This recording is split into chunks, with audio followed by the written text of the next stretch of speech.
So hello guys, कैसे हैं आप सब।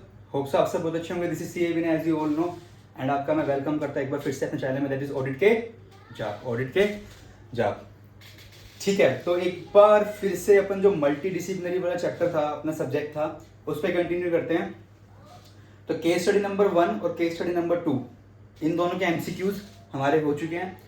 वीडियो में डाल चुका हूँ बहुत ही पहले। ठीक है, उसका मैं लिंक दोबारा से शेयर कर दूंगा अपने कमेंट बॉक्स के अंदर या फिर अपने डिस्क्रिप्शन के अंदर। आप लोग वहां से जाकर डायरेक्टली देख लेना। मैंने कहा था कि मैं इनकी जो डिस्क्रिप्टिव क्वेश्चन है वो बाद में कवर करूंगा, तो बाद आज ही है। ठीक है, तो मैं इस वीडियो के अंदर केस स्टडी 1 से रिलेटेड जो 3 डिस्क्रिप्टिव क्वेश्चन आईसीआई ने दिए हैं वो कवर करने जा रहा हूँ। और आपके लिए पूरी की पूरी अगेन मैंने रिसर्च करी है इन चीज़ों के ऊपर। हर एक क्वेश्चन को मैं पूरा बेस के साथ समझाऊंगा कि क्वेश्चन का आंसर ये क्यों है, ये क्यों नहीं है, इस तरीके से।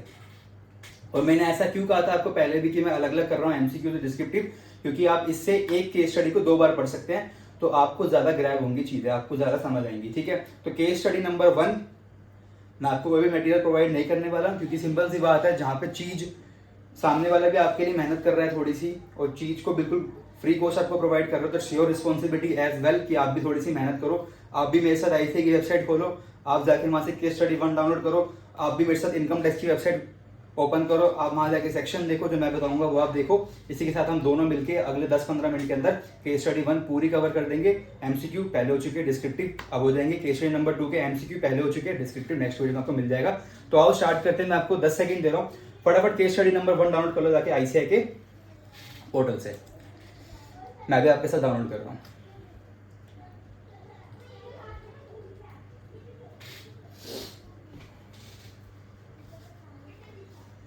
अटेम्प्ट आने वाला है। ठीक है, तो पेपर पोस्टपोन नहीं हुए हैं, और मुझे कहीं ना कहीं लगता भी था कि पेपर पोस्टपोन नहीं होने चाहिए। ऑलरेडी आपके कम पेपर हैं यार, 8 के 6 कर दिए, सेल्फ पेस ऑनलाइन मॉड्यूल को बाद में कर दिया। अब और क्या चाहिए, 1 महीना और उसी पेपर के ऊपर। तो जो लोग ये शौक मना रहे हैं ना कि यार बढ़िया नहीं बढ़ा नहीं बढ़ा नहीं, सही हुआ भाई, नहीं बढ़ा, कितना देगा ऐसे आपको एक ही पेपर के लिए बार बार टाइम। 8-8 पेपर के लिए इतना टाइम मिलता है, 6 पेपर के लिए आपको 1 महीना और एक्सटेंशन चाहिए, मतलब ही नहीं बनता यार। जो लोग उम्मीद में बैठे थे कि पोस्टपोन होगा, उन्होंने अपना टाइम खराब करा, और अभी भी ट्विटर पे ट्रेंड चल रहा है कि पोस्टपोन होंगे। तो मुबारक हो आप लोग, और अपना टाइम वेस्ट करो। बट जो मेरे साथ पढ़ रहा है, जो अपना अक्ल लगा रहा है, दिमाग लगा रहा है, टाइम वेस्ट करने की नीड नहीं। पेपर कभी आगे नहीं जाएंगे, हो ही नहीं सकता। हम लोग अपनी बात से मुकर जाएंगे, आईसीआई अपनी बात से कभी नहीं मुकरेगा। तो होप्स आपने डाउनलोड कर ली होगी केस स्टडी नंबर 1। आओ फटाफट स्टार्ट करते हैं, आओ रीड आउट करेंगे, मैं समझाऊंगा आपको क्या क्या चीज़ें। तो कोई CAM है, ठीक है, उनकी अच्छी खासी प्रैक्टिस है ऑडिट में, टैक्सेशन में, कंसल्टेंसी, सबके अंदर, including FEMA as well. Chennai में है। उनके जो मेनली क्लाइंट्स हैं वो HNIs हैं, हाई नेटवर्थ इंडिविजुअल, जो कि बड़े बड़े इंडिविजुअल होते हैं, उनको अच्छा खासा कैपिटल होता है। ठीक है, मैं बात करता हूँ विजय केडिया जी, मैं बात करता हूँ राकेश झुनझुनवाला, इन लोगों की बात हो रही है। तो एक दिन इनका कोई क्लाइंट आया इनके पास, मिस्टर पी के नाम से, जो बताता है कि यार मेरे पास ना म्यूचुअल फंड्स है कई सारे, और मुझे रिडीम करना है उनको। ठीक है, इस तरीके से। तो क्या कैपिटल गेन लगेगा, क्या टैक्सेशन होगा, और उसको BTBC न्यूज चैनल से वहां से भी खबरें आ रही कि आप कैपिटल गेन वगैरह, उसको कंफ्यूजन है कि एक्चुअल में कैपिटल गेन क्या होगा म्यूचुअल फंड यूनिट्स की रिडेम्पशन के ऊपर। चलो ठीक है, उसके बाद उसको कहीं ना कहीं से मैसेजेस भी आ रहे हैं कि आप चार्टर्ड अकाउंटेंट से कंसल्ट करो, ये करो वो करो। तो वो कंसल्ट करने आ गया फाइनली हमारे पास। ठीक है, तो मिस्टर पी का पोर्टफोलियो अराउंड 50 करोड़ का, जिसकी बाइफर्केशन नीचे दी गई है। एक है MTL low duration fund 10 crore, bond India low duration fund 15 crore, ABD new green energy fund 15 crore, और SBI live arbitrage fund 10 crore. ठीक है, ये इसका क्या है, पोर्टफोलियो है। इसके अलावा उसके 5 लाख रुपए लिक्विड फंड्स में, उसका कोई कंसर्न नहीं है उसका। अब जो स्टार्टिंग के 2 फंड है, MTL और बॉन्ड इंडिया, ये दोनों डेट फंड है। बाइफर्केशन याद रखना, बड़ा आगे जाके इसका बहुत रेलिवेंस है। कहते हैं कि डेट फंड है, इन्होंने 30% प्रोसीड्स जो है वो इक्विटी में लगा रखा है और 70% डेट में है, तभी तो डेट फंड है। अगर आपकी मेजोरिटी ऑफ द, अगर आपके फंड डेट्स के अंदर है, वो डेट फंड कहलाता है। ठीक है, तो 30% इक्विटी में, बाकी 70% डेट में है। और जो दूसरे वाले हैं आपके ABD और SBI, इनका 30% डेट में है और बाकी इक्विटी में, तो यानी कि ये दोनों इक्विटी फंड्स है। चलो ठीक है, ये बात समझ आती है यहाँ से। अब वो कह रहा है कि मैं इनको रिडीम करने की सोच रहा हूँ अक्टूबर 2023 में, तो बताओ क्या होगा। चलो ये वाली बात यहाँ खत्म होती है। उसके बाद डेट फंड इन्वेस्ट प्रीडोमिनेटली, ठीक है, ये हमें पता है। डिस्कशन स्ट्रेच हुआ bit and came by will and Goa. ठीक है, अब डिस्कशन आगे स्ट्रेच हुआ। कहते हैं कि in a bit and it came out that he plans to buy a villa in gold. Goa में, मुझे सिंपल सी बात है, म्यूचुअल फंड्स बहुत हो गया, मुझे एक विला भी बाय करना है गोवा में जाके, तो मुझे उसके बारे में बताओ। मैं 65 साल का ऑलरेडी हो चुका हूँ और मुझे ब्यूटी देखनी है गोवा की, तो मैं एडवांस पेमेंट करूंगा 1 करोड़ रुपए की। तो कोई मिस्टर क्रोसफर है जो कि इंडियन सिटीजन है, वेरी इंपॉर्टेंट, सिटीजन है इंडिया के, बट अब नॉन रेजिडेंट है, मतलब पैदा यहीं हुए हैं पर अब NRI बन चुके हैं, बाहर जाके रहते हैं। तो वो जो है नॉन रेजिडेंट, वो ओनर है विला के, और उनको कैसे मिली है प्रॉपर्टी, इनको मिली है एंसिस्टर, मतलब उनको विल में मिली है अपने लेट फादर से, मतलब बाप की प्रॉपर्टी बच्चे के नाम पर ट्रांसफर हो गई, वैसे वाली मिली है उनको। टोटल कंसिडरेशन का 5 करोड़, कह रहे हैं मैं 1 करोड़ क्या दूंगा, एडवांस लूंगा। चलो ये भी समझ आ गया। In fact it is also one of the reason for plan redemption of FM investment current financial year. कहता है एक रीजन मेरा ये भी है म्यूचुअल फंड को रिडीम करने का, सो दैट मैं ये वाला विला बाय कर सकूँ। 5 करोड़ चाहिए, कहाँ से आएंगे। चलो, ही इंक्वायर मिस्टर CAM रिगार्डिंग इस प्रिकॉशन, क्या क्या लेने पड़ेंगे, लीगल रिक्वायरमेंट्स क्या हैं, मैं कहाँ का इन्वेस्ट कर सकता हूँ, इस तरीके से। उसके बाद जो मिस्टर किरोस्फर है, उनको भी CAM से एडवाइजरी चाहिए कि जो मुझे भी ये पैसा मिलने वाला है 1 करोड़ एडवांस पेमेंट, 4 करोड़ बाद में, अगर मुझे इसको रिपैट्रिएट करना है अपनी जहाँ दोबारा कंट्री में जहाँ का मैं रेजिडेंट हूँ, अभी मतलब मैं इंडिया में तो नॉन रेजिडेंट हूँ, पर मैं कहीं और का रेजिडेंट हूँ, प्रॉपर्टी गोवा में है, टैक्स यहीं लगेगा क्योंकि एक्रूवराइज इनकम यहीं पे होगी, टैक्स यहाँ पे करके जो मुझे 1 करोड़ मिलने वाला है, अगर मैं उसको बाहर रिपैट्रिएट करता हूँ अपनी वही वाली कंट्री में जहाँ मैं अभी का रेजिडेंट हूँ, तो मुझे उस केस में क्या क्या टैक्स के कॉन्सिक्वेंसेज होंगे। तो CAM को यहाँ पे 2 काम मिल गए, एक तो मिस्टर P का और एक मिस्टर किरोस्फर का। बात समझ आती है, केस स्टडी समझ आ गई होगी। पांचों के पांचों MCQ मैं ऑलरेडी करा चुका हूँ आपको डिस्क्रिप्शन बॉक्स में इसका लिंक भी मिल जाएगा वीडियो का, आप दोबारा वहां से देख के आइए और फिर इस वीडियो को कंटिन्यू करिए। अब मैं आता हूँ सीधा डिस्क्रिप्टिव क्वेश्चन के ऊपर। क्वेश्चन नंबर 6, 7, 8, सांस लीजिए एक छोटी सी, आइए कंटिन्यू करते हैं। कहते हैं कि since mister P wants to redeem his entire portfolio in the month of October 2023, what should be the best advice of mister A him regarding income tax implication of such redemption.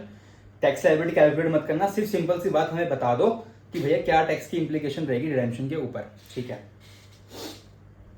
अब जरा funds को ध्यान से देखेंगे फिर से ऊपर जाके। 4 फंड्स हैं म्यूचुअल फंड के, मैं फिर से नाम लेता हूं चारों के। MTL low duration, bond India low duration, ABD new green, SBA live arbitrage. जो ऊपर के 2 फंड है ना, ये बॉन्ड फंड है, डेट फंड है सॉरी, और नीचे के 2 फंड जो इक्विटी फंड है। अब एक बात बताओ सिंपल सी, section number 112A of the income tax act, on the side hand पे आप क्या करो, दूसरे टैब पे इनकम टैक्स की वेबसाइट खोलो, टैक्स के अंदर आओ, सेक्शन नंबर 112A सर्च करो। सर्च भी नहीं करोगे, आप लोगों ने टैक्स पढ़ लिया इंटरमीडिएट में भी, फाइनल में, आपको मेरे से ज़्यादा पता है। आपको एक बात पता है कि वहाँ पे स्पेसिफिकली लिखा गया है कि अगर आपके इक्विटी शेयर्स है लिस्टेड कंपनियों के, equity arbitrage, equity oriented funds हैं, तो इस केस में आपका 112A टैक्स एप्लीकेबल होगा। अदरवाइज आप नॉर्मल जाके 112 में टैक्स पे करो, लॉन्ग टर्म कैपिटल गेन। यही सेम चीज़ 111 में लिखी हुई है अगर आपके इक्विटी ओरिएंटेड फंड्स हैं, इक्विटी शेयर्स है लिस्टेड कंपनी के, ठीक है, ये सब म्यूचुअल फंड्स है आपके लिस्टेड वाले, अगर ये हैं तो आप जाके 111A में शॉर्ट टर्म कैपिटल गेन पे करो, अदरवाइज आप नॉर्मल स्लैब रेट में शॉर्ट टर्म कैपिटल गेन पे कर देना, ठीक है। अब मेरे को बताया नहीं इस केस में, मुझे तो इतना तो बताया कि मुझे अक्टूबर 23 में बेचना है, मुझे ये नहीं बताया मैं एक्वायर कब से करके बैठा हूँ इसको, मतलब शॉर्ट टर्म लॉन्ग टर्म पता ही नहीं। डेट फंड में ना करते हुए भी आप भी ये सब बात जानते हैं कि 36 महीने का पीरियड होता है, वहाँ पे लिखा है अदर्स 36 महीने। अगर इक्विटी शेयर्स हैं लिस्टेड कंपनी के, इक्विटी ओरिएंटेड फंड्स है तो 12 महीने, मतलब 12 महीने अगर आपने एक्वायर करा है तो शॉर्ट टर्म, उससे ज़्यादा हो गया तो लॉन्ग टर्म। बाकी एनी अदर 24 महीने में आपकी लैंड बिल्डिंग वगैरह आती है, बाकी एनी अदर 36 महीने। तो डेट फंड मेरा कहाँ कवर होगा 36 महीने वाले में, तो भाई मुझे बताया ही नहीं। मुझे इतना तो पता है कि स्टार्टिंग के 2 डेट फंड है, 36 महीने का टाइम पीरियड है, नीचे के 2 इक्विटी फंड है, 12 महीने का टाइम पीरियड है। तो भाई मैं दोनों व्यू बताऊंगा यहाँ पे। तो सिंपल सी बात बोलूँ, अगर ऊपर के 2 फंड है तो पहला व्यू, अगर 36 महीने से कम का एक्वायर पीरियड है इसका, तो भाई मुझे यहाँ पे लॉन्ग टर्म कैपिटल गेन नहीं लगेगा, शॉर्ट टर्म कैपिटल गेन लगेगा नॉर्मल वाला, क्योंकि ये लिस्टेड तो है नहीं, इक्विटी ओरिएंटेड फंड तो है नहीं, तो मैं जाके टैक्स पे करूंगा स्लैब रेट के हिसाब से। अगर 36 महीने से ऊपर हो गया तो लॉन्ग टर्म कैपिटल गेन बन गया, सेक्शन नंबर 112 लग जाएगा, आप पे 20% टैक्सेशन लगेगा with the benefit of indexation.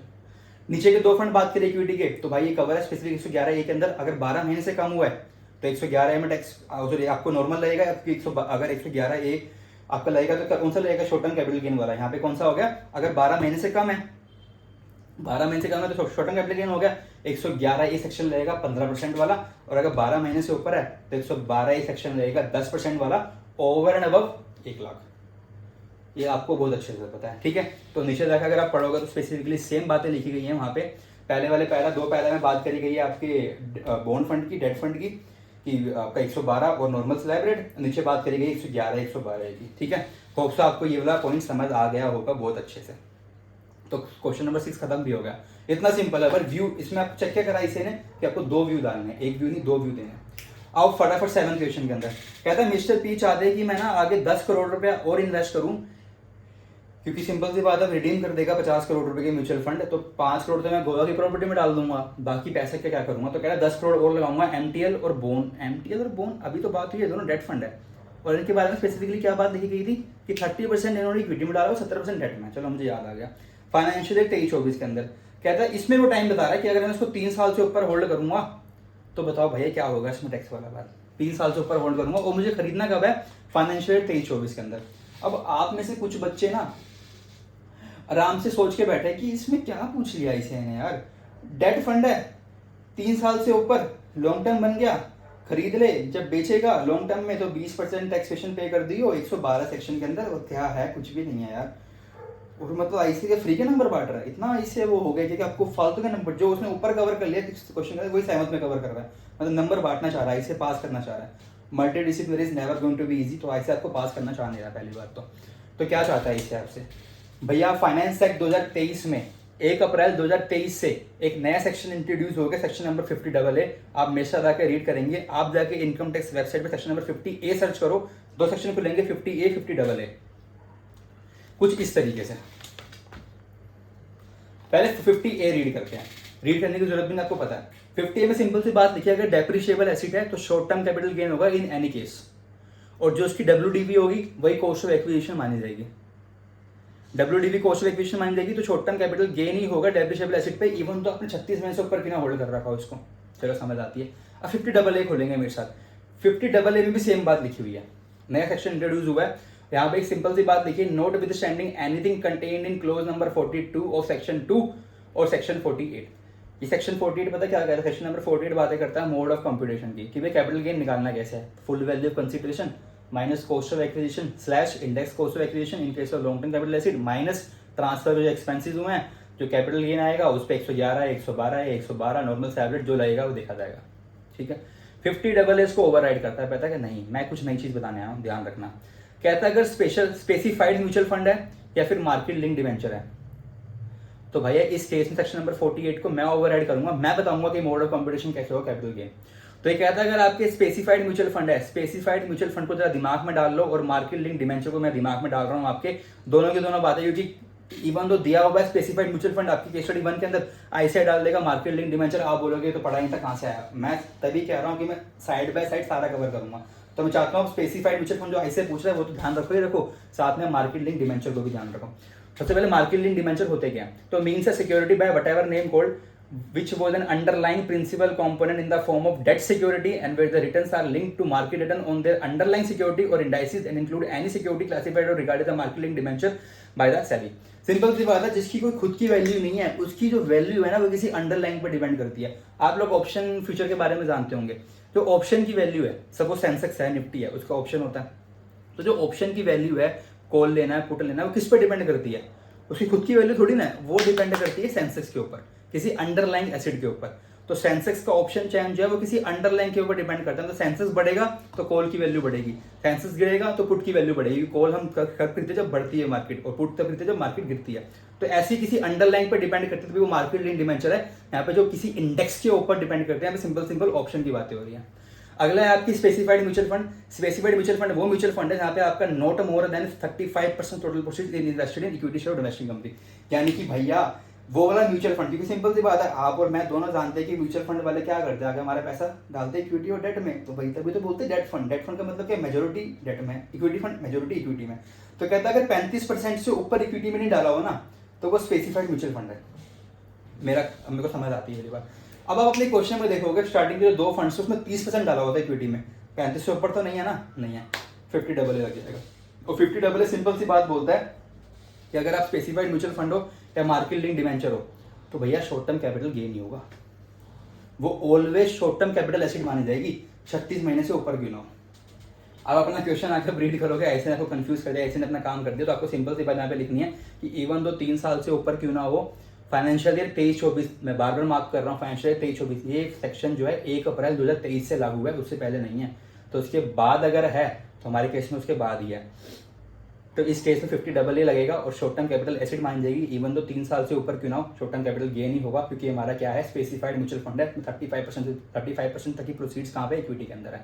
Point number 7 पर क्लियर हो होगा। इसी के साथ आईसीआई ज़्यादा से ज़्यादा क्या करेगा, इसमें मार्केट लिंक डिवेंचर की बातें कर देगा, यानी कि वो सिंपल सी बात करेगा कि कोई डिवेंचर है उसकी जो वैल्यू है ना वो किसी अंडरलाइंग एसेट पर डिपेंड करती है, मतलब खुद की कोई वैल्यू नहीं है, वो ऑप्शन है, तो उसकी किसी वैल्यू किसी इंडाइस मतलब इंडेक्स पर डिपेंड करती है। समझ जाना, यहाँ पे मार्केट लिंक डिवेंचर की बात हो रही है, ये वाला प्रोविजन एप्लीकेबल हो जाएगा। आते हैं पॉइंट नंबर 8 पे, समझ आया होगा होप्स आपको। चलो अब कहता है मिस्टर किरोसफर्ड जो है ना नॉन रेजिडेंट है, वो भैया गोवा में विला सेल कर रहा है, exam and validity as per the FEMA. अब फेमा आप लोग पढ़ नहीं रहे होंगे, क्यों? क्योंकि लो आप में है नहीं, और आप में से कई बच्चे लो पढ़ के भी नहीं जा रहे होंगे, क्योंकि पढ़ना ही नहीं, लोगों की तो बहुत ही कम वो है, लोग कौन पढ़ेगा, क्योंकि 6 पेपर है, अभी मल्टी डिसिप्लिनरी है ही, 7 पेपर का मिक्सचर, तो बहुत बच्चे मान चलते हैं लोग पढ़ के ही नहीं जा रहे हैं, बहुत कम पढ़ के जा रहे हैं। जितना इसमें कवर करोगे वो मोर देन इनफ है, एक्स्ट्रा पढ़ रहे हो बहुत बेस्ट कर रहे हो आप लोग। अच्छा यार एक सिंपल सी बात बताओ, क्या आपको लगता है कि कोई भी नॉन रेजिडेंट बाहर का बंदा आके प्रॉपर्टी बेच जाएगा इंडिया में? कितना आसान है क्या?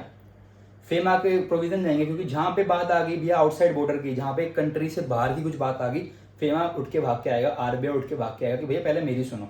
तो फेमा के सेक्शन नंबर 6 में एक छोटी सी बात लिखी हुई है क्या, कि भैया नॉन रेजिडेंट इंडिया के अंदर प्रॉपर्टी होल्ड कर सकता है, ओन कर सकता है, इन्वेस्ट तक कर सकता है पैसा यहाँ पे, अगर वो प्रॉपर्टी वगैरह उसने तब खरीदी थी जब वो रेजिडेंट था। मतलब अभी तो नॉन रेजिडेंट है, पर जब तूने प्रॉपर्टी खरीदी है तब तू रेजिडेंट था, अब तू बाहर भाग गया, कोई दिक्कत नहीं है, तू वो प्रॉपर्टी को होल्ड कर सकता है। या फिर सपोज तूने प्रॉपर्टी खरीदी ही नहीं थी, पर तुझे किसी विल में ये प्रॉपर्टी मिली है, और जिस विल में ये प्रॉपर्टी मिली है ना, वो जो बंदा था जिसने तुझे विल में दिया, फादर है, मदर, दादा दादी, कोई भी, वो रेजिडेंट था इंडिया का, तो भैया वो प्रॉपर्टी भी तो इंडिया में होल्ड कर सकता है, इन्वेस्ट कर सकता है, ट्रांसफर कर सकता है। तो मैंने ऊपर स्पेसिफिकली लाइन बोली थी, उसको प्रॉपर्टी कहाँ से मिली? अपने फादर से, लेट फादर से। तो विल में मिली है, फादर रेजिडेंट थे, इवन दो नॉन रेजिडेंट है, तो इंडिया में प्रॉपर्टी होल्ड भी कर सकता है, सेल भी कर सकता है, ट्रांसफर एज द केस में भी जो मर्जी कर सकता है। तो फेमा के हिसाब से बिल्कुल ठीक है, कोई भी दिक्कत नहीं है। बस प्रोविजन ध्यान रखना कि आप वो प्रॉपर्टी आप इंडिया के अंदर उस प्रॉपर्टी को ट्रांसफर कर सकते हो, होल्ड कर सकते हो, सेल कर सकते हो, सिर्फ तभी जब आप जब रेजिडेंट थे तब खरीदी थी आपने, या फिर आपको किसी विल में मिली है उस बंदे से जो कि रेजिडेंट है। ठीक है, तो 6, 7, 8 में यहाँ पे खत्म होता है। 3-4 बातें ध्यान देने वाली थी। क्या? 50AA सेक्शन हट लेना, सिर्फ 2 केस में लगेगा, हर जगह नहीं लगेगा। स्पेसिफाइड म्यूचुअल फंड 35% तक इक्विटी के अंदर है, या फिर market link debenture, underlying asset की वैल्यू डिपेंड करती है। इस केस में शॉर्ट टर्म ही होगा, लॉन्ग टर्म नहीं होगा। और एक जगह शॉर्ट टर्म और कहाँ होता है? जब डेप्रिशिएबल एसेट हो। चलो, और एक आपका फेमा वाली बात। ठीक है, तो होप्स आपको वीडियो पसंद आई होगी, बहुत अच्छी है, समझ आई होगी चीज़ें। मैं नहीं मानता कोई डाउट रहेगा इसके अंदर, एक ही बार में समझ आने वाली चीज़ें। तो आपके लिए अगेन बहुत रिसर्च हो रही है इन चीज़ों के ऊपर, तो प्लीज़ इस वीडियो को ढंग से देखिए और जितना हो सके शेयर करें, क्योंकि फ्री का माल है यार, जितने लोगों के पास है उतने के लिए बेहतर है। नेक्स्ट वीडियो के अंदर मैं आपको केस स्टडी 2 से रिलेटेड डिस्क्रिप्टिव क्वेश्चन दूंगा, जिसमें आपको अगेन बहुत ज़्यादा हेल्प होने वाली है। बाबा guys, thank you so much, मिलते हैं अपनी नेक्स्ट वीडियो में। जब तक सिर्फ